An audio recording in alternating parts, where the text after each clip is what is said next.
새해를 시작하면서 옥인교회 성도님들과 또 특별히 재직분들과 함께 말씀 안에서 기도의 제목을 찾고 또 함께 기도할 수 있는 기회, 시간 주신 하나님께 감사하고요. 또 옥인교회 이 목사님과 또 당회원들과 성도들에게도 감사를 드립니다. 제가 무슨 말씀을 전하겠습니까? 저나 우리 성도님들 모두가 다 또 재직분들 하나님 앞에 새롭게 헌신하고 충성하고 싶은 마음으로 이 자리에 오셨을 터인데, 새해를 시작하는 마음으로 헌신하는, 또 그렇게 고백하면서 하나님의 말씀에 귀 기울이고 함께 무릎 꿇는 시간 되기를 소망합니다. 참 저에게는 이렇게 확 와닿는 표현이 하나가 있어요. 코로나는 뭐 식상에서 많이들 듣는 얘기인데 아주 유명한 목사님께서 자주 쓰시는 표현입니다. 불청객으로 온 코로나, 우리가 원해서 온 것도 아니고 기대한 것도 아니고요. 지내다 보니까 코로나 시절이 벌써 3년이 지나가고 있죠. 이 코로나 시절에 여러분들은 어떻게 지내셨는지 모르겠어요. 저도 여러 가지 변화가 있음에도 불구하고 이 코로나와 씨름을 했습니다. 그냥 지나갔는지 뭐 제가 못 느꼈는지 모르지만 저는 아직 코로나를 한 번도 걸려본 적이 없어요. 또 입 바른 소리 하다가 큰일 날 것 같긴 한데, 근데 두렵질 않아요. 처음 코로나가 시작될 때는 막 사람들만 가까이 와도 손 씻고 거리감을 두고 문고리 잡을 때도 조심했는데, 이제는 뭐 그냥 일상으로 돌아왔습니다. 이게 좋은 현상인지 아니면 벌써 익숙해져서 우리의 긴장감이 떨어졌는지 모르겠는데, 육신의 질병을 가지고도 우리가 몇 년 만에 이렇게 익숙해진다면 우리가 영적인 신앙생활에서 코로나와 더불어서 익숙해진 것들이 얼마나 많은가. 처음엔 좀 부정적인 걸 이야기하고 또 긍정적인 측면도 잠시 보려고 하는데, 여러분, 제가 지적하지 않겠어요. 그건 제 모습이니까. 코로나를 통해서 변화된 게 많이 있죠. 어쩔 수 없어서 현장에 예배를 드리지 못한 시절도 있습니다. 저도 기억이 나요. 교회들마다 예배당에서 예배를 드리다가 온라인으로 예배를 드리는 것이 옳으냐 그르냐, 이게 진리냐 비진리냐 가지고 많이 논쟁을 했는데, 이제는 그런 논쟁은 거의 사라졌죠. 이슈도 되지 않습니다.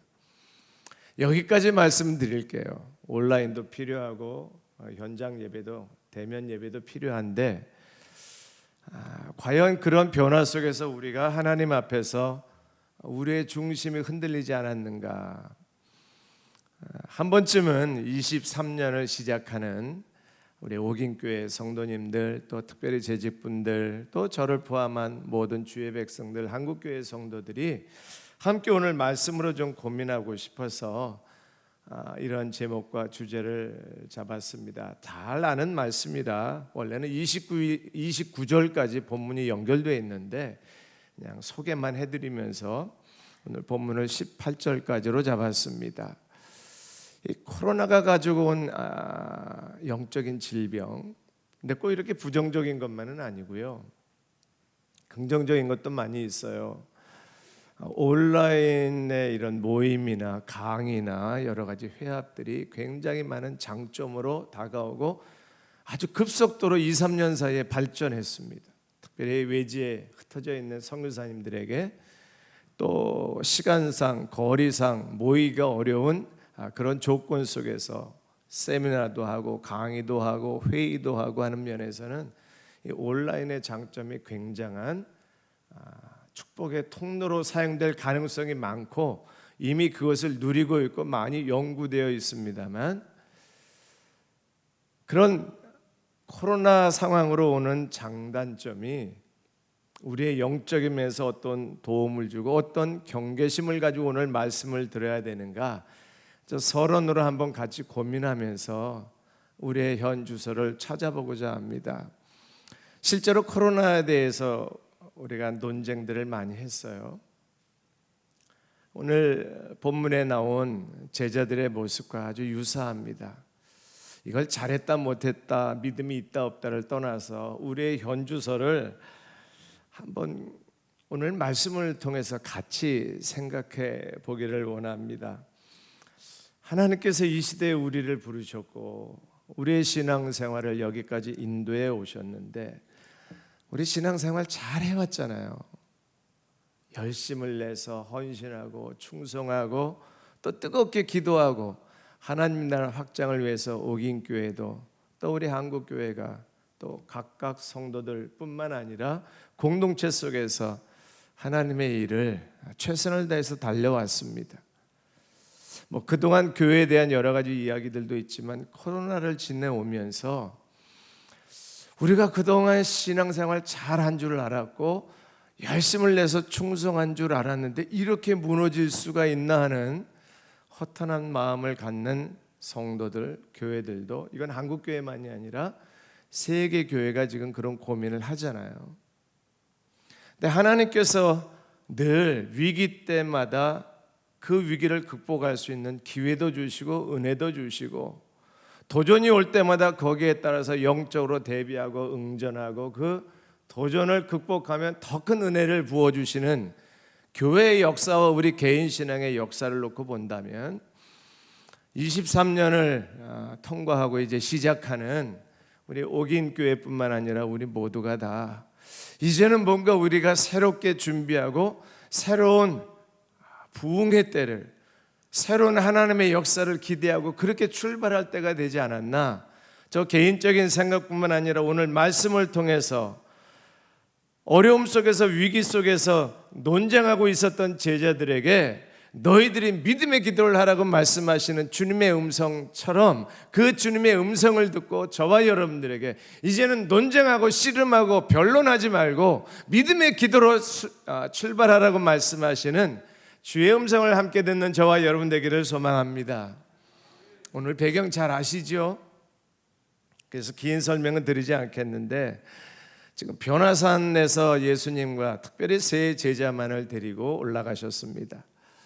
아마 12명을 다 데리고 가시기에는 여러 가지 상황을 우리가 고려할 때 또 예수님께서 소수의 세 사람을 특별히 더 훈련시키셨던 전체 성경의 흐름을 놓고 볼 때 그냥 이해하고 받아들일 수밖에 없습니다. 변화산에서는 예수님이 하나님이신 것을 눈으로 목격했어요. 그 영광스러운 현장에 있었던 세 제자가 예수님과 함께 내려왔더니 밑에서는 난리가 났습니다. 함께하지 못했던 9명의 제자들이 귀신 들린 아이 하나를 고치지 못하고 씨름을 하고 쩔쩔매고 있어요. 근데 성경은 그들이 논쟁했다, 변론했다 이렇게 표현하고 있습니다. 귀신이 왜 떠나가지 못했을까? 떠나가지 않았고 아이를 고치지 못했을까? 두 가지 한번 질문을 해볼 수 있기를 바랍니다. 제자들이 못 고쳤어요. 왜 못 고쳤을까가 하나의 질문이고 또 하나는 제자들이 논쟁을 했어요. 서기관들과 아마 영적인 공격을 받았겠죠. 성경에 없는 표현을 우리가 억지로 하지는 않겠습니다만 어찌됐든 이 아이를 고치지 못한 제자들이 이제 영적인 공격을 하고 있는 종교 지도자들, 특별히 서기관들하고 지금 다투고 논쟁을 하고 변론을 하고 있는 것입니다. 네가 옳으냐 내가 옳으냐, 네가 잘났다 내가 잘났다, 이런 세상적인 표현으로 할 수 있겠죠. 이 두 가지 질문에 우리는 답을 할 수 있고 답을 해야만 합니다. 첫 번째 질문, 제자들이 왜 고쳐주지 못했을까는 오늘 말씀을 같이 접하고 해석하고 적용하면서 우리의 결론으로 그 답을 찾을 수 있기를 바랍니다. 두 번째 질문, 제자들이 왜 논쟁하고 있었을까? 이것은 오늘 우리의 모습이에요. 오늘 이 본문이 있기 바로 직전에 하루 전은 아닙니다만 성경의 흐름적으로 볼 때 12제자를 파송하셨어요. 예수님께서 그때 제자를 부르시고 더러운 귀신을 쫓아내며 모든 병과 모든 약한 것을 고쳐주시는 권능을 주시니라 라고 성경은 표현합니다. 예수님이 권능을 주시고 나가서 복음을 전하고 능력을 행할 수 있도록 그렇게 파송을 하신 거죠. 그리고 실제로 그들은 마가복음 6장 12절 13절을 한번 같이 보겠는데요. 이런 열매를 맺고 돌아왔습니다. 같이 한번 보도록 하겠습니다. 제자들이 나가서 회개하라 전파하고 많은 귀신을 쫓아내며 많은 병자에게 기름을 발라 고치더라. 아멘. 주님이 권능을 주시고 그 파송하신 그 명령에 순종하고 나아갔더니 귀신 떠나가고요, 많은 병자들을 고쳤어요. 이게 경험했던 제자들이에요. 변화산에 있는 3사람만이 아니라 밑에 있었던 9명, 귀신 들린 아이를 쫓아내지 못한 이 제자들도 이 경험을 했는데 지금 아이를 못 고친 거예요. 마치 오늘 이 시대 우리들의 상황들처럼 신앙생활 열심히 했어요. 정말 중심 안에서 주님을 위해서 헌신하고 충성했는데 내가 이렇게 무너질 수밖에 없나? 내가 이렇게 약해질 수밖에 없나? 아니, 한국교회가, 세계교회가 이 정도의 코로나 질병 하나 때문에 이렇게 영적으로 쇠퇴하고 무너지고 무기력한 상태에 빠질 수밖에 없나? 이런 문제를 만날 때 오늘 우리 자신의 영적 상태를 점검하며 오늘 말씀에 비추어서 우리 자신을 다시 한번 돌아볼 수 있기를 바랍니다. 그때 우리는 어떻게 하고 있는가? 오늘 우리가 논쟁하고 있지는 않는가? 변론하고 있지는 않는가? 오히려 하나님의 말씀 앞에 돌아오고 오늘 제자들이 회복된 것처럼 저와 여러분들이 변론을 떠나서 예수 그리스도로 말미암아 믿음의 기도로 승리하고 그 믿음의 기도를 통해서 우리 인생의 문제를 새로운 23년을 출발하는 저와 여러분들의 모습이 되기를 소망합니다. 오늘 제자들이 왜 논쟁을 했을까요? 결국은 자기를 몰라서 그래요. 우리가 얼마나 연약한 존재이고 얼마나 주님을 떠나서는 아무것도 할 수 없는 존재이고 날마다 주님과 깊은 만남과 교제와 은혜가 없이는 살 수 없는 존재인 것을 제자들은 몰랐어요. 표현은 좀 달랐지만 과거에 귀신을 그렇게 능력 있게 쫓아내고 병든 자를 고쳤는데 지금은 왜 안 될까요? 과거에 우리는 그렇게 뜨겁게 헌신하고 충성하고 기쁨으로 기도하며 감격하며 찬송했는데 지금은 왜 안 될까요? 그럴 수 있어요. 예수님이 말씀하셨잖아요. 29절에 보면 이런 표현이 있습니다. 이르시되 기도 외에는 다른 것으로는 이런 종류가 나갈 수 없다. 29절 한번 확인해 주실래요? 눈으로 보세요. 기도 외에 다른 것으로는 이제 뒷부분에 가서 다시 말씀드리겠지만 이런 종류가 나갈 수 없다. 귀신 못 쫓아낼 수 있다는 걸 전제하셨어요. 우리 주님이 말씀하시잖아요. 이런 종류가 있어요. 귀신을 쫓아낼 수 없는 상황들이 생겨요. 코로나 앞에서 무기력해져 보이는 저와 여러분들은 이런 문제가 있을 수 있다는 것입니다. 우리를 포장하고 우리를 가식으로 무장한 척하면서 하나님 앞에 떳떳하게 서기보다는 주님, 우리가 이렇게 약한 존재입니다. 우리는 주님의 은혜가 아니면 감당할 수 없는 존재입니다. 고백할 수 있는 저와 여러분 될 수 있기를 바랍니다. 제자들이 그 부분에 실패한 거예요. 우리는 그저 거룩한 상상으로 한번 대입을 해보면 우리라면 어떻게 하겠어요? 귀신을 쫓으려고 기도를 했는데 귀신이 안 나가요. 그럼 우리는 어떻게 할까요? 주님이 주시는 권능으로 우리가 귀신을 쫓아냈었습니다만 지금은 이 귀신이 안 나가고 이 아이를 우리가 고칠 수 없는데 주님, 저에게 무슨 문제가 있습니까? 우리가 왜 동일하게 주님을 의지하면서 기도하고 이 귀신을 쫓으려고 했는데 왜 안 됐는지 뒤에 가서 그걸 깨닫고 제자들이 질문을 하는데 우리는 이 말씀을 다 알기에 미리 기도하고 미리 주님의 음성을 듣는 저와 여러분 되기를 축원합니다. 소망합니다. 변명하지 말고 남의 탓하지 말고 논쟁하지 말고 내 탓이라고 말하지 아니하고 주님, 왜 우리가 이렇게 되었습니까? 왜 우리가 이렇게 약하고 왜 이렇게 고민에 빠져 있습니까? 왜 이렇게 안 됩니까? 솔직하게 인정하고 주님 앞에 나아가는 저와 여러분 될 수 있기를 바랍니다. 우리는 주님께 이렇게 여쭈어야 돼요. 주님, 우리들은 왜 이렇게 힘을 잃었나요? 질병 앞에서, 세상 힘 앞에서. 주님, 왜 우리는 이렇게 무기력증에 빠져서 세상 즐거움만 추구하고 있나요? 우리 질문해야 됩니다. 주님, 왜 우리는 여러 가지 핑계만 대고 헌신하기가 싫지요? 그때 주님 말씀하실 거예요. 그럴 수 있어. 이런 종류가 있어.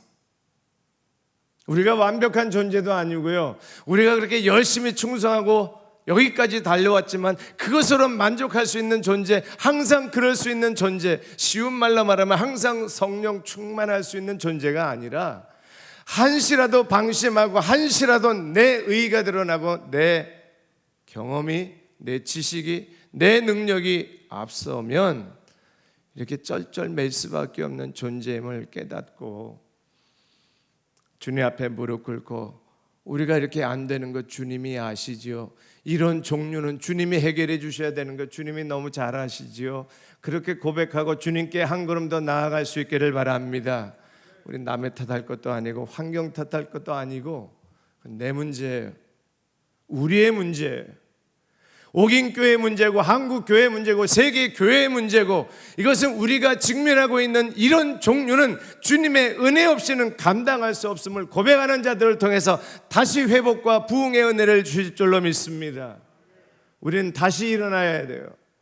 주님이 그것을 통해서 이 시대에 새로운 부흥의 역사를, 새로운 놀라운 능력의 역사를 이 자리에서부터 시작해 하시고 이 자리에서부터 놀라운 하나님의 은혜의 체험들이 일어나게 될 줄로 믿습니다.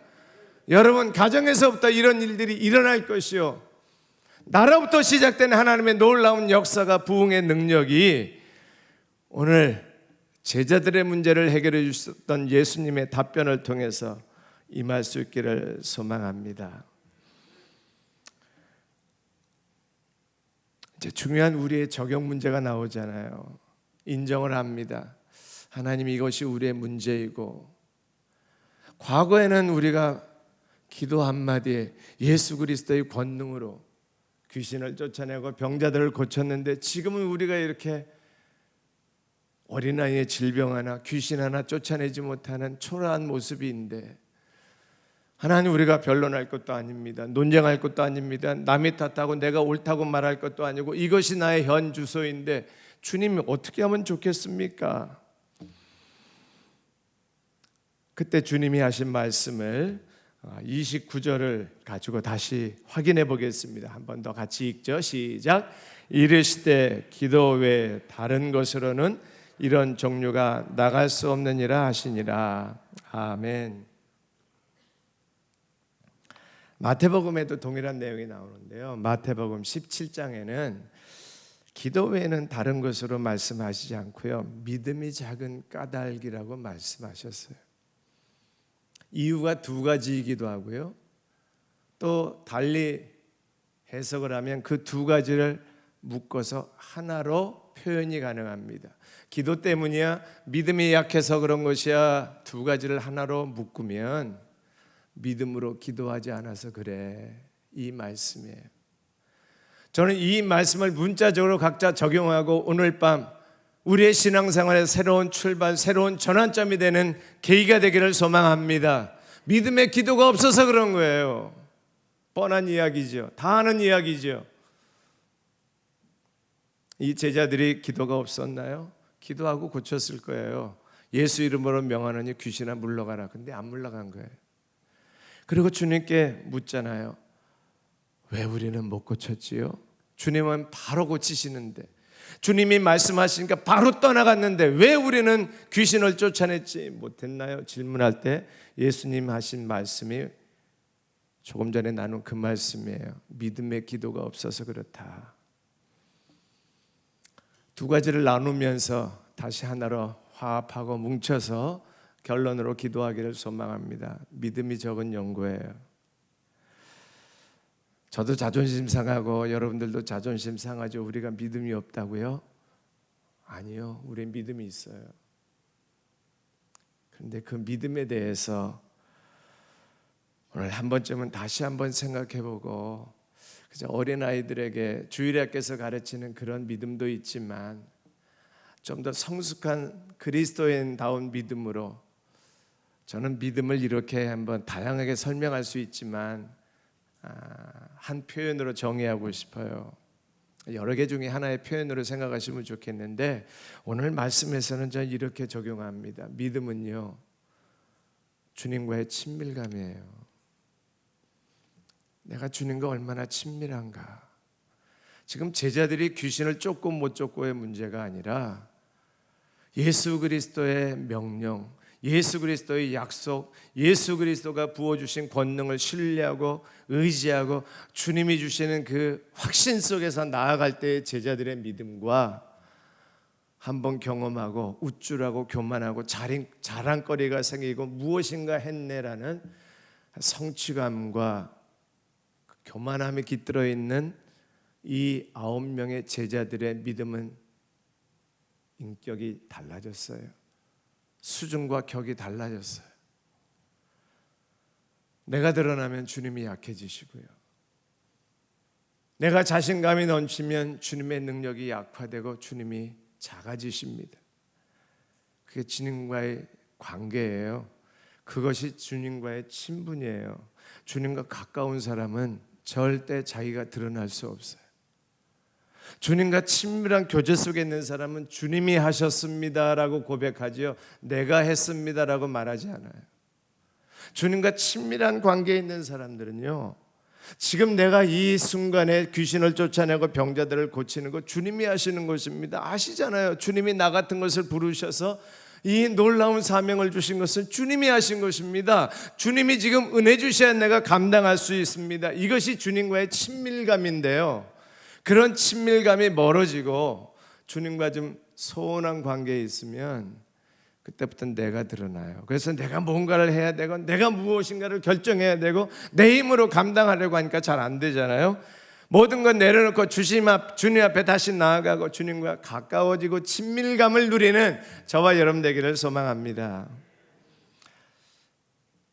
신앙에도 이 연륜이 좀 있는 것 같아요. 뿐만 아니라 인생의 그 경험 속에서,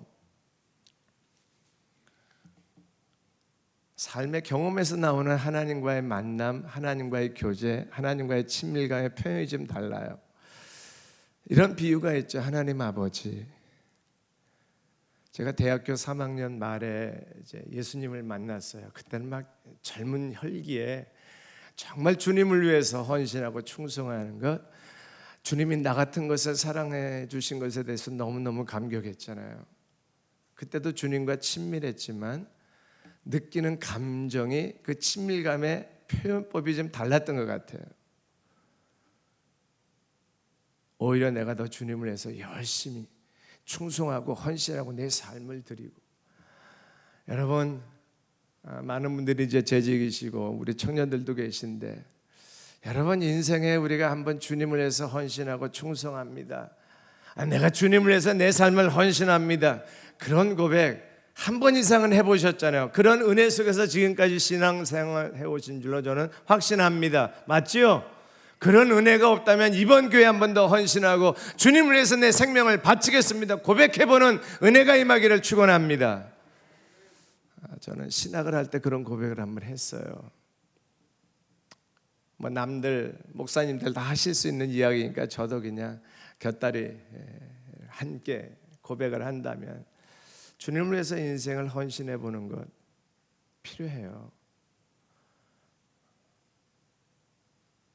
어떤 분들은 선교사로, 어떤 분들은 목회자로, 어떤 분들은 풀타임 자기 직장을 통해서 삶의 다양한 곳에서 하나님을 위해서 헌신하고 충성하는 그런 열정이 있기를 주의 이름으로 축복합니다.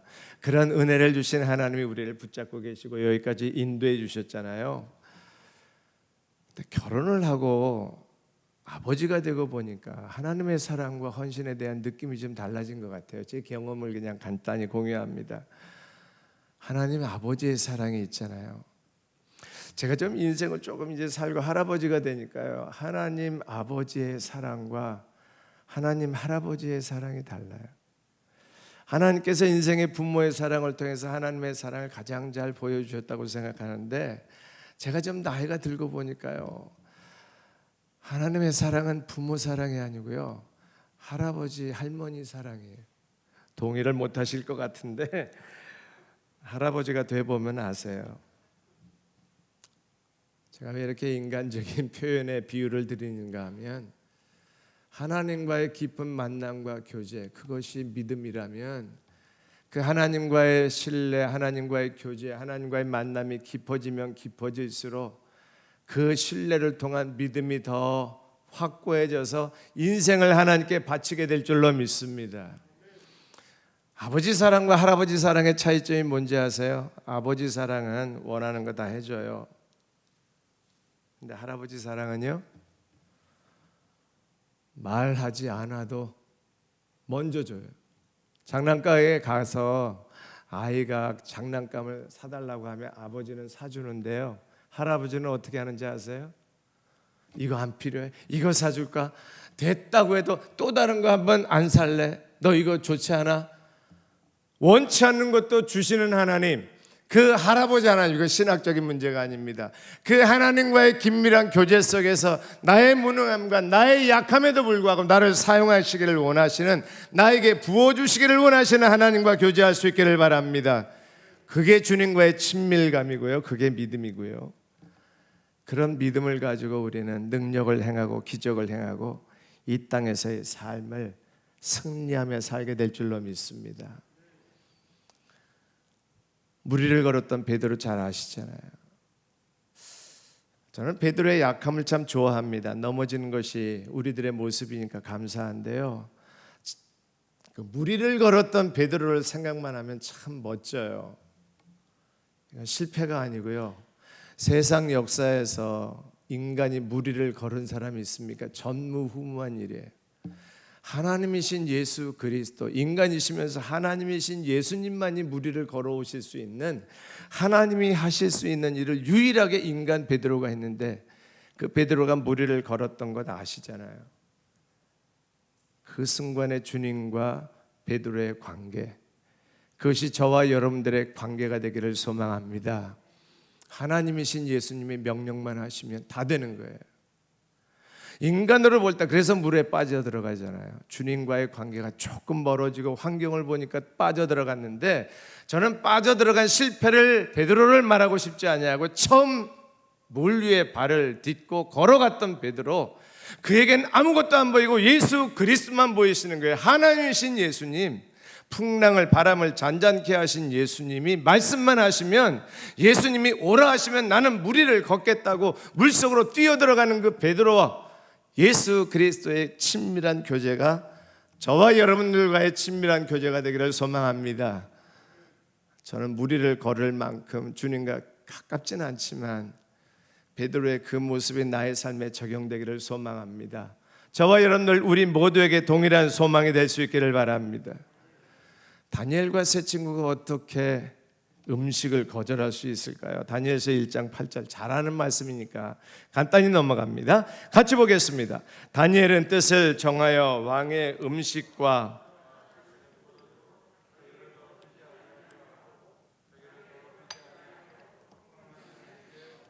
아멘. 설명하지 않겠습니다. 다니엘과 세 친구는 하나님과 그만큼 친밀했어요. 그래서 나의 삶이 어떻게 되든지 세상 방식 따르지 아니하고 하나님의 말씀에, 인생의 경험 속에서 하나님이 주시는 은혜들을 기억하고 그 은혜를 고수할 수 있는 이런 믿음은 그들의 뛰어난 자기 조절이 아니고요, 자기 확신이 아니고 그냥 하나님 앞에 어린아이 같은 신뢰를 통해서, 다시 말씀드립니다, 할아버지 같은 아버지의 사랑을 알기에, 할아버지 같은 하나님 아버지의 사랑을 알기에 그냥 우리는 다 맡기고 우리가 하고 싶은 대로 하면 우리가 구하지 않은 것까지 다 주시는 하나님께서 책임져 주실 것이라는 확신 속에서 그렇게 담대하게 환관장하게 말할 수 있었고, 하나님은 이들을 섭섭하게 하지 아니하셨어요. 근데 우리 다 아는 명언이 있죠. 그리 아니하실지라도, 저와 여러분들이 그런 그리 아니하실지라도의 기쁜 주님과의 교제와 그런 사귐의 관계가 되기를 축복합니다. 그리 아니하실지라도 나는 주님 신뢰합니다. 그게 십자가의 사랑을 만들었어요. 그것이 십자가의 사랑이 우리에게 다가오는 은혜를 알게 해주셨습니다. 저와 여러분들이 어떤 존재인지, 나를 위해서 십자가를 지신 예수 그리스도의 사랑 때문에 설사 내가 어려움을 당한 일을 간다 할지라도, 설사 내가 힘든 일을 만난다 할지라도, 설사 내가 어려운 일을 감당해야 된다 할지라도 포기하지 아니하고 그 길 가겠습니다. 그리 아니하실지라도 나는 풀무불에 들어가겠습니다 하는 이들의 고백이 저와 여러분들의 고백이 될 수 있기를 바랍니다. 그게 주님이 나에게 주신 사랑의 은혜이고 우리가 화답할 수 있는 주님과의 깊은 만남입니다. 믿음은요, 주님과의 깊은 만남 속에서 신뢰하는 것입니다. 우리의 인생에 코로나 때문에 어떤 일을 만났든지 상관없이 예수 그리스도 안에 있는 십자가의 사랑을 신뢰하기 때문에 나를 위해서 자기 생명을 바치신 하나님, 나의 인생의 주인이 되신 그 주님께서 나의 인생을 이끌어 가시기 때문에 설사 내가 넘어지고 실수하고 귀신을 쫓지 못하 쩔쩔매는 제자들처럼 된다 할지라도 핑계대지 아니하고, 주님, 나는 이런 존재, 믿음의 기도 없이는 살 수 없는 존재입니다. 주님, 우리의 믿음 없음을 도와주옵소서 고백함으로 믿음의 기도가 회복되는 저와 여러분들, 하나님과의 신뢰의 관계가 믿음으로 든든히 서가는 우리 모두가 되기를 원합니다. 한 가지 더, 그래서 기도해야 되는 거 아니겠어요? 믿음의 기도는 열매를 일으킵니다. 기적을 행하게 합니다. 아무 일도 일어날 것 같지 않은 상황 속에서 베드로가 무리를 걸어간 것처럼 아무 일도 일어날 것 같지 않은, 오히려 그리 아니하실지라도 우리가 풀무불에 타 죽게 될 것 같을지라도 우리 주님이 함께 하시는 그 은혜 속에 기도하며 나아가는, 사자굴에 던져진 다니엘이 털끝 하나 상하지 아니하고 손끝 하나 상하지 아니하고 그 사자의 포효 앞에서 당당히 하나님이 함께 하심을 증거를 보여준 것처럼, 이 시대의 열악한 상황 속에서도 하나님이 함께 하신다는 믿음의 증거를 오늘 기도를 통해서 경험하고 그 기적을 일으키고 실제로 느끼고 누리는 저와 여러분 되기를 바랍니다. 그것이 오늘 우리의 결론이고 우리의 기도가 되기를 소망합니다. 하나님을 신뢰하면 기도하게 돼 있잖아요. 주님을 신뢰하는 믿음이 있다면 더 간절히 기도하게 됩니다. 우리의 신앙생활이 어떤 상황을 만나더라도 이런 황폐한 신앙생활의 한복판에 지구촌의 한국교회와 세계 교회들이 탄성을 지를지라도, 기도가 사라진 형식적인 신앙생활에 여러 가지 어려움을 만나는 현실이 있다 할지라도 주님은 자기의 힘을 의뢰하지 아니하고 여호와 하나님을 신뢰하고 의뢰하고 주님과 깊은 교제를 하고 있는 자들에게 능력을 주시고 함께 하시는 역사를 일으켜 주실 줄로 믿습니다. 오늘 말씀 믿음의 기도에 대해서 저는 제자들이 실제로 경험하고 그의 삶에 적용한 사례를 사도행전에서 찾고 싶어요. 또한 오늘 우리에게 적용하도록 말씀하시는 주의 음성 듣기를 바랍니다. 우리는 오순절 성령 강림을 위해서 120명의 성도들이 마가의 다락방에서 열심히 기도한 것을 알지요. 다 알지만 다시 한번 확인할게요. 사도행전 1장 14절입니다. 같이 봅니다. 시작. 여자들과 예수의 어머니 마리아와 예수의 아우들과 더불어 마음을 같이하여 오로지 기도에 힘쓰더라. 아멘. 제자들이 왜 120명 함께 모여서 기도했을까요? 주님의 약속을 받았는데 그냥 성령이 임하면 되는데, 일상 속에서 성령이 역사하시면 능력이 나타나고 능력이 부어지고 그 다음에 주님이 하신 약속대로 증인의 삶을 살면 되는데 왜 기도했을까? 주님과의 깊은 만남과 교제 속에서 기도의 자리로 인도하시는 성령의 음성을 함께 듣는 우리 모두가 되기를 바랍니다. 그들은 오로지 기도에게 힘쓴 이유는 주님을 신뢰하기 때문에, 주님의 약속을 믿기 때문에, 주님이 주시는 그 약속의 말씀 따라 성령이 임할 것을 알기 때문에 이 과거의 경험 속에서 그래, 믿음의 기도 외에는 이런 이유가 나아갈 수 없으니 우리가 믿음으로 기도하고 준비하지 않으면 성령의 은혜가 임할 수가 없으니 우리는 기도하며 믿음으로 반응하자고 고백하고 함께 모였던 110명의 성도들처럼 이 시대에 새로운 부흥이 필요하고 하나님의 놀라운 역사가 필요한 이때, 코로나를 벗어나는 이때 우리에게 기회를 주시기를 원하시는 주님 앞에 믿음의 기도 외에는 이런 이유가 감당할 수가 없다고 고백하는 저와 여러분들, 그래서 기도의 삶이 새로운 기적을 일으키는 옥인교회 우리 모두가 되기를 소망합니다. 그것이 주님의 약속입니다. 한 번 더 확인하고 크게 부르짖어 함께 합독하십시다. 29절 말씀인데요, 시작. 이르시되 기도 외에는 다른 것으로는 이런 종류가 나갈 수 없느니라 하시니라. 아멘. 옥인교회가 살아나고 한국교회가 살아나고 이 어두운 시대에 새로운 부흥의 역사를 일으키기 위해, 하나님의 능력의 역사가 일으키기 위해 기도 외에는 다른 종류가 없다고 말씀하시는 주의 말씀을 적용하는 우리 모두가 되어야 합니다. 우리에게는 주님이 늘 함께 하십니다. 그런데 그 주님과 함께하는 그 은혜의 맛을 모르고 믿음으로 반응하지 못하고 믿음으로 기도하지 못하는 저와 여러분들 때문에 하나님의 역사가, 하나님의 기적이 제한된다면 다시 한번 기도의 불을 지피고 주님과의 깊은 만남과 교제 속에서 기도의 삶이 살아나 하나님의 역사를 경험하는 우리 모두가 되기를 소망합니다. 하나님께서 지난 세월 속에 각자에게 주신 은혜가 있을 거예요.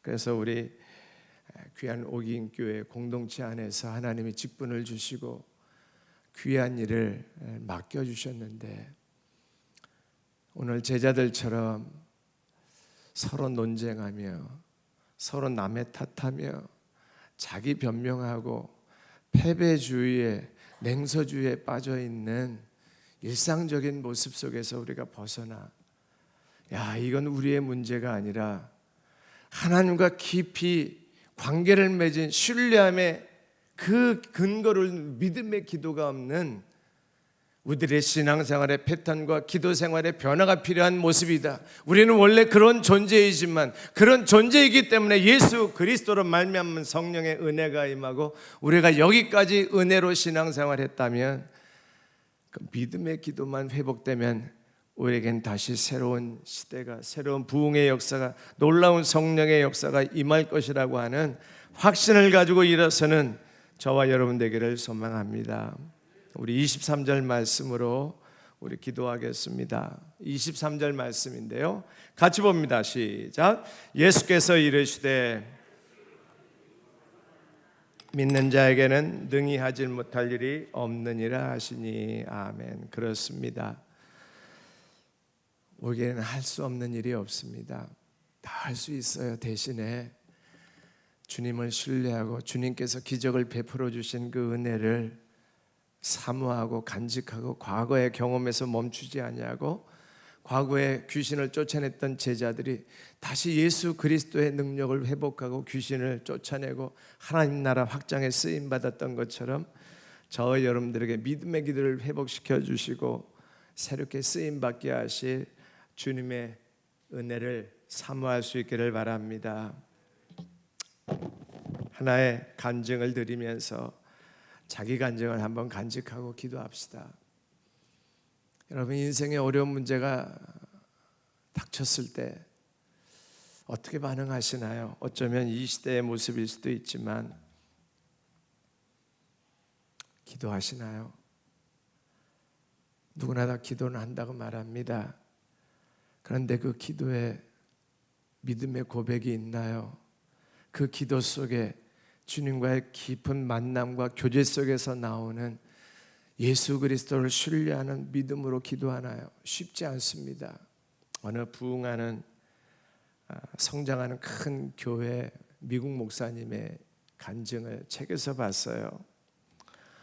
16살까지 아주 모범적인 딸이 있었는데 어느 날 갑자기 불량한 친구들과 어울리다가 이 아이가 망가졌습니다.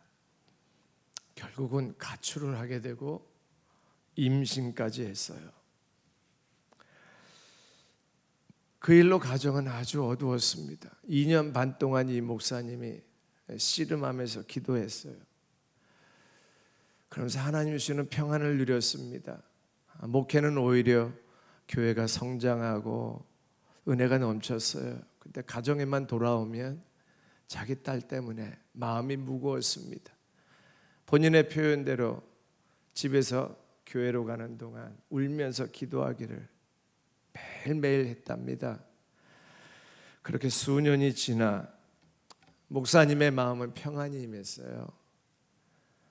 그러나 한편 구석에 자기 딸에 대한 안타까운 마음, 무너진 마음은 회복이 되질 않았습니다. 그런데 어느 날 성도 한 분이, 아마 개인 사정을 잘 알고 기도하는 분이었겠지요, 목사님에게 제안을 하더래요. 우리 교회가 같이 따님을 위해서 기도하면 어떻겠습니까? 이 목사님이 쉽지 않은 결정이잖아요. 고민하다가 기도하는데 하나님의 음성으로 받았어요. 그리고 그날 성도들에게 자기 딸의 실상을 다 고백을 하고 합심해서 기도 부탁을 했습니다. 성도들이 뜨겁게 기도했겠죠. 그리고 그렇게 기도회가 끝났는데 36시간 지난 후에 딸아이가 집으로 돌아왔습니다. 그리고 아빠를 붙잡고 이렇게 고백을 하더래요. 아빠, 제가 하나님께 죄를 지었어요. 지난 화요일 밤에 누가 저를 위해서 기도했죠? 그날 밤 잠자는데 하나님께서 딸에게 나타나셨답니다. 그리고 딸을 깨우고 죄악의 수렁텅에 빠져있는 자신의 모습을 보게 하셨대요. 그 더 중요한 메시지 하나, 그럼에도 불구하고 나는 너를 포기하지 않는다는 그 메시지를 듣고 이 딸이 회개하고 아빠에게 돌아온 거예요. 우리에게는 이런 일이 왜 안 일어날까요? 쉽지 않은 결정입니다. 성장하는 교회, 알려진 교회 담임 목사님이 자기 딸의 아픔을, 부끄러운 모습을 내어놓고 기도하는 거 쉽지 않은데, 한국의 1907년도 평양 대부흥이 길선주 목사님의 회개를 통해서 출발했잖아요. 물론 배우의 배경도 있었습니다만 우리가 꼭 자기의 부끄러움을 회개하고 고백하라는 것이 아니라 하나님 앞에서 자기 자신의 모습을 내려다보고 하나님의 도우심과 은혜가 아니면 살 수 없음을, 성령이 깨닫게 해주심을 고백하는 그런 중심에서 나오는 합심기도, 개인기도가 사람을 바꾸고 역사를 바꾸고 우리의 삶의 환경을 바꾸고 교회 공동체를 바꾸게 될 줄로 믿습니다. 이런 특이한 미국 교회 한 목사님의 사례가 하나님 나라의 보편적인 기적의 실체가 되기를 소망합니다. 이런 기적이 옥인교회 공동체 안에 나의 삶에 일어나기를 소망합니다. 하나님은 우리의 모든 것을 아시고요, 할아버지처럼 더 많은 것을 주고 싶어 하시고 원치 않는 것까지도 주기를 원하시는 그 하나님께서 옥인교회 안에 새로운 부흥과 새로운 은혜의 역사를 주기를 원하시는 그 할아버지 하나님의 마음을 좀 느끼는 저와 여러분 되기를 소망합니다. 기적을 일으키기를 원하시고 믿음의 기도를 기다리시고 오순절 성령 강림을 주시기 전에 성도들로 기도하게 하시고 우리에게 샘플을 보여주신 하나님, 우리의 회복과 우리의 부흥을 위해서 우리로 기도하게 하시고 이렇게 재직들이 모여서 금요일 저녁에 쉽지 않은 시간이지만 핑계대지 않냐고 탓하지 않냐고 영상으로 현장에서 함께 모여 기도하는 저와 여러분들의 기도에, 그 믿음의 기도에 응답하실 주님을 기대합니다. 주님은 그렇게 역사하실 줄로 믿습니다. 우리에게 기적을 행하실 주님을 찬양합니다. 그 주님 앞에 엎드려 기도하고 우리의 삶이 달라지는 새로운 출발점이 되는 옥인교회 재직들, 주의 백성들 다 될 수 있기를 주의 이름으로 축원합니다. 기도하겠습니다. 하나님 아버지, 기적이 일상이 되게 하여 주옵소서. 우리가 할 수 없음을 고백하고 예수 그리스도의 권세와 능력으로 십자가의 사랑으로 원수가 무너지고 물러가게 하여 주옵소서. 우리의 연약함과 무기력함을 다시 성령의 충만함으로 바꾸어 주시사 이 시대에 새로운 축복의 통로가 되게 하시고 희망의 메시지, 소망의 메시지를 줄 수 있는 우리 모두가 되게 하여 주옵소서. 모두가 안 된다고 절망에 빠지고 패배주의에 빠져 있는 이 시대에 하나님의 역사를 기대하게 하시고 소망을 심어주는 우리들 되게 하여 주옵소서. 우리 자녀들부터 바뀌게 하시고 우리의 가정부터 변화가 일어나게 하시고 오깃교회 안에 성령의 기름 부으심의 역사가, 충만한 역사가, 기도의 생수가 흘러가기를 소망합니다. 우리에게 그런 믿음을 주셨사오니 믿음으로 기도하고 승리케 하여 주옵소서. 예수님의 이름으로 간절히 기도합니다. 아멘.